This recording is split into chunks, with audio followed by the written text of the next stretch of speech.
After the attempted assassination of President Ronald Reagan, the Brady Bill was created to require background checks on all gun purchasers. It was passed on November 30th, 1993 to prevent the act of gun violence. Typically, the responsibility of who is allowed guns and who is not has been an unclear mix between the state and federal governments.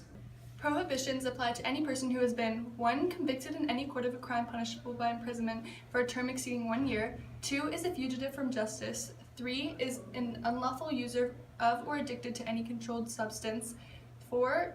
Has been educated as a mental defective or committed to a mental institution, 5. Is an alien legal or unlawfully in the U.S., and 6. Has been discharged from the armed forces under dishonorable conditions.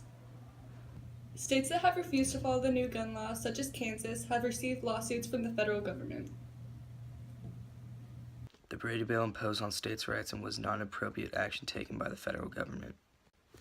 In the Second Amendment, the right to bear arms, it states that each state has the right to a well-regulated militia for the security of a free state. In no part of this amendment does it say that the national government can limit or discourage the rights of the people to own a weapon and protect themselves. Under the Brady Bill, people who want to purchase a gun have to wait 5 days for the licensed gun dealer to do a background check on the person. The 5 days that you have to wait to purchase your gun is 5 days of the government telling you that you cannot protect yourself, which is very unconstitutional. Critics of this act claim that the Brady Bill infringes upon their Second Amendment rights. However, that is not the case. The United States federal government has a duty to its citizens to ensure domestic tranquility. Before the background checks, all you had to do to obtain a gun was to fill out a form. Gun dealers had no way of knowing if you had a criminal record or a mental illness. Background checks ensure that guns will stay out of the hands of those who will not be responsible with them, therefore ensuring tranquility and promoting general welfare. 1. Now the state side will go. All of the states already had their own gun laws in place before the Brady Bill. Due to interstate commerce, each individual state has the right to their own gun laws. 32 of the states had laws that did not abide by the rules of the Brady Bill, causing them to conform to fit the new rules. Forcing the states to change a law that had always been under state control violates the 10th Amendment, which states the rights reserved to the states are valid. Every person has the right to protect themselves, and it should be up to the states to decide what they require to allow those within it to receive a gun. Now the national side will go. The Brady Bill was a necessary action taken by the government to protect all citizens.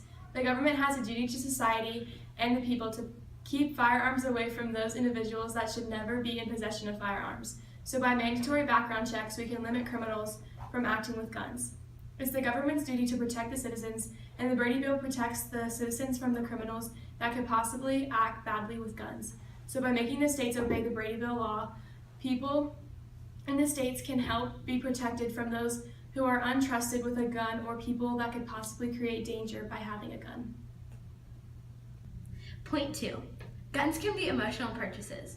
When someone is depressed or having mood swings, the waiting period gives them time to think about why and what they want to do with the gun. In 1981, during the assassination attempt on President Ronald Reagan, his press secretary was shot and severely injured. He has to live with pain every single day. If the Brady Bill was in place then, the shooter would not have been able to purchase the gun, and he would not have the pain that he has now. 1. Point 2. There is statistical evidence which proves the Brady Bill has not decreased gun homicide or suicide rates. The bill is ineffective in decreasing the amount of gun homicide because not everyone is getting background checks. The federal government assumed by forcing background checks on all gun purchasers, only those who did not want to use guns inappropriately would get one. They did not think about those who would get guns illegally to cause harm to others, not for protection if needed. Suicide rates have not decreased as well because those committing suicide will find another way besides guns. This bill has done no explicit amount of good. All states should decide their own gun laws which uphold their constitutional rights and the rights of those within their borders. A question to the federal government. Under which part of the Constitution does it state that the federal government can regulate gun control laws in states?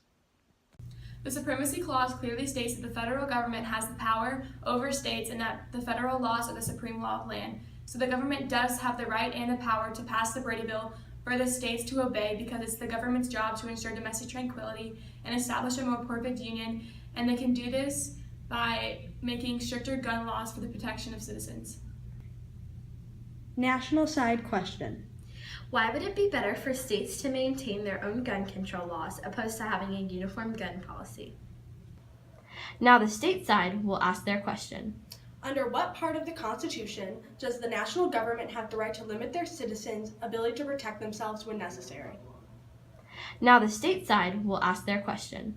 Under what part of the Constitution does the national government have the right to limit their citizens' ability to protect themselves when necessary? The Brady Bill does not limit citizens' ability to protect themselves. For any law-abiding citizen, they will still be able to purchase guns. Why do states want dangerous citizens to have guns just to uphold their rights? The reason states think that everyone should be able to purchase a gun is because under the Supremacy Clause, the Constitution is above any other law that the federal government can make. So everyone should have the right to bear arms no matter what.